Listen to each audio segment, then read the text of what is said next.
So my name's Parker. I'm a personal trainer at the Rack. I've been here coming on 2 years.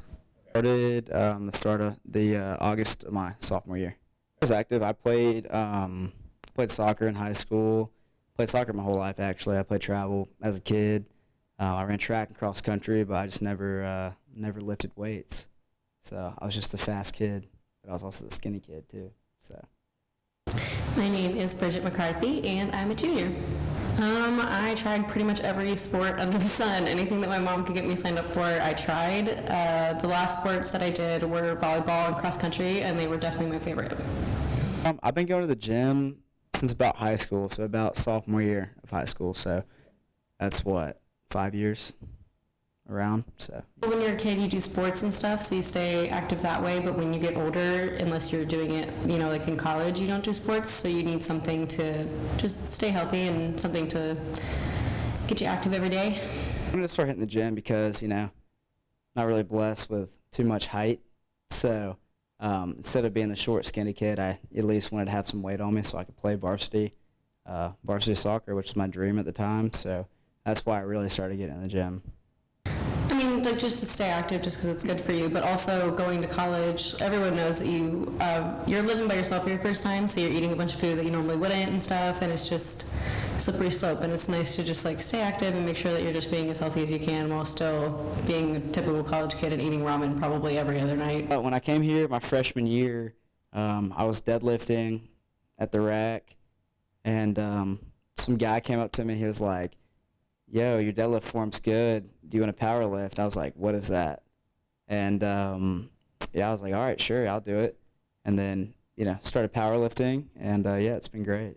I take protein powder, but the biggest thing is pre-workout, which I try to stay away from caffeinated drinks like Bang or Reign Energy as much as I can. But pre-workout is just enough that gets you a good pump, gets you some good energy, so you can push for that last rep. I mean, I would have to, everyone wants to, I feel like when you look your best, you feel your best, but also it just gives you a sense of accomplishment after you do it. So even if, you skipped your class today, you went to the gym today, so at least you did something to, get out of the house. I want to become a trainer because, once I started working out, started realizing, hey, I'm good at this, I have an idea of what I'm doing. It felt really good to teach my friends, how to do certain things. And so, once I had the opportunity to become a trainer, I was like, why not? I could, teach people how to work out. And because, the main goal when you're a trainer is, it's not to keep a client for 5 years. It's to train them, to equip them enough to be able to go on and do their own thing without you.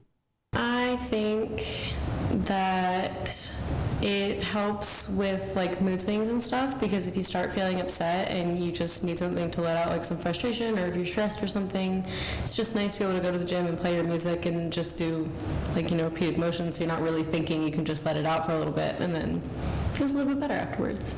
It's very rewarding. I don't really have a feeling I could tell you. It's you have your good days, you have your bad days, but it's very rewarding to see your client progress and hit the goals that they wanted to hit, but also once they're no longer your client, to see them in the gym to continue to progress. And then it's really cool to see them after you've taught them when they get to teach other people too. It's really cool, but I also think that people that are newer to the gym see stuff online or see people doing stuff online, and they think that they are these professional people, but it could actually be really dangerous, because some of these people don't actually know what they're doing, and they're just doing, working out way too much, or doing too many reps, or doing an exercise with the wrong form or something, and they could end up hurting themselves. And when people end up watching that, they imitate that, and they could end up getting hurt. So it's great, but you also have to be more picky about who you choose to take advice from.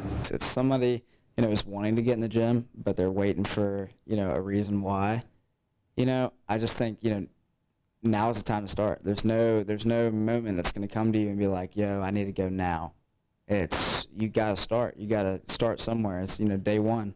And, eventually day one turns into year 20, And then for somebody who is currently going to the gym and, they might be getting burned out with it, I would just say, remember your why. Remember why you started.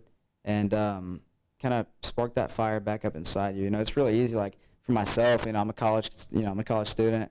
I got work, I got school, I got my social life, and it's really hard to make time. And so I'm guilty of it myself, where it's like, I have, I want to go to the gym, I want to do these things, but I don't necessarily have the time, and then that leads to laziness. And you just kind of gotta break that laziness barrier and just kind of get back into your routine.